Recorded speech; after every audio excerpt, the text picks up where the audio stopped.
A lot of people dreaming about future cities, they imagine that actually the solution is sort of flying cars, drones,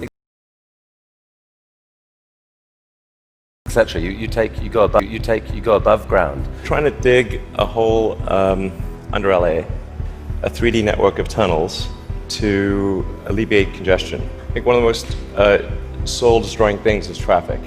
It takes away so much of your life, and it's horrible. There's no speed limit here, so we're designing this to be able to operate at 200 kilometers an hour, about 200 kilometers an hour, or about 130 miles per hour. There's no real limit to how many levels of tunnel you can have. So you can go much further deep than you can go up. The deepest mines are much deeper than the tallest buildings are tall. I mean, you started Tesla with the goal of persuading the world that electrification was the future of cars. Yeah, cross country from LA to New York by the end of the year, fully autonomous. By the end of the year, you're saying someone's going to sit in a Tesla without touching the steering wheel, tap in New York, off it goes, won't have to ever touch the wheel by the end of 2017. We should be able to go from all the way from a parking lot in California to a parking lot in New York, no controls touched at any point during the entire journey. So this is allowing you to dream of this really ambitious idea of sending like many people to Mars in 10 or 20 years time, I guess. Yeah. In the next 20 years.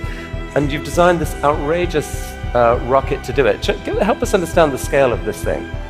Well, I think visually you can see that's person, the thrust equivalent of 120 747s with all engines blazing.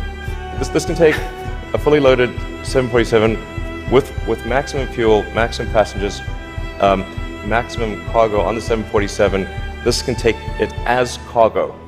You presented recently this interplanetary transport system. This is a scene you picture what in 30 years time, 20 years time?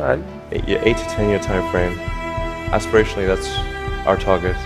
Our internal targets are more aggressive, but I think this vehicle seems quite large, and is large by comparison with other rockets. The future spaceships will be truly enormous. Sustainable energy will happen no matter what. If there was no Tesla, it would have to happen out of necessity. It's tautological. If you don't have sustainable energy, it means you have unsustainable energy. Eventually, you'll run out, and the laws of economics will drive civilization towards sustainable energy inevitably. The fundamental value of a company like Tesla is the degree to which it accelerates the advent of sustainable energy faster than it would otherwise occur. In 1969, we were able to send somebody to the moon. Then we had the space shuttle. The space shuttle could only take people to low Earth orbit. Then the space shuttle retired, and the United States could take no one to orbit. So that's the trend. The trend is like down to nothing. This is not. People are mistaken when they think that technology just automatically improves. It does not automatically improve. It only improves if a lot of people work very hard to make it better. And actually, it will, I think, by itself degrade, actually.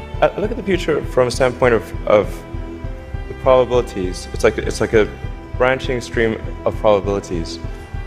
And there are actions that we can take that affect those probabilities, or that accelerate one thing or slow down another thing, introduce something new to the probability stream.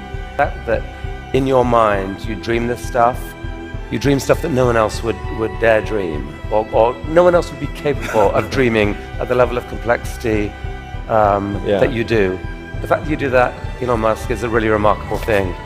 It's important to have a future that is inspiring and appealing. I mean, I just think that there have to be reasons that you get up in the morning and you want to live. Like, why do you want to live? What's the point? What inspires you? What do you love about the future? And if we're not out there, if the future does not include being out there among the stars and being a multi-planet species, I find that it's incredibly depressing if that's not the future that we're going to have. I'm not trying to be anyone's savior. That is not the. I'm just trying to think about the future and not be sad. You'll tell me if it ever starts getting genuinely insane.